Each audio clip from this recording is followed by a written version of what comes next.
কয়েক যুগ ধরে সামরিক শাসনের কবলে মিয়ানমার। সবশেষ ২০২১ সালের সামরিক অভ্যুত্থানের মধ্য দিয়ে নির্বাচিত সরকার হটিয়ে মসনদ দখলে নেয় সামরিক কর্মকর্তাদের একটি জোট গঠন করে জান্তা সরকার।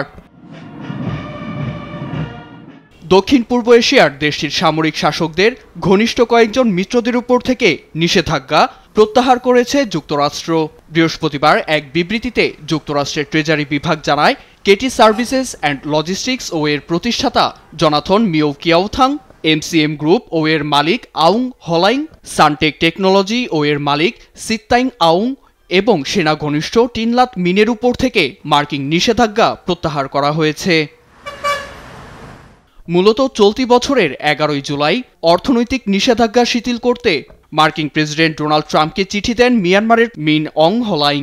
চিঠিতে ট্রাম্পকে প্রকৃত দেশপ্রেমিক আখ্যা দিয়ে যুক্তরাষ্ট্রের উন্নতি ও সাফল্যের লক্ষ্যে নেয়া তার পদক্ষেপ ও নেতৃত্বের প্রশংসা করেন তিনি।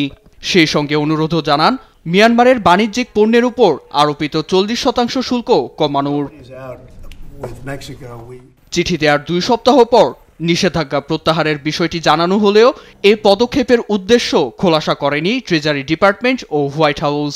ট্রাম্প প্রশাসনের এমন পদক্ষেপের জন্য দেশটির মুক্তিকামী সাধারণ মানুষের গণতন্ত্র প্রতিষ্ঠার প্রচেষ্টা ব্যর্থ হবে বলে উদ্বেগ জানিয়েছে আন্তর্জাতিক মানবাধিকার সংগঠন হিউম্যান রাইটস ওয়াচ HRW।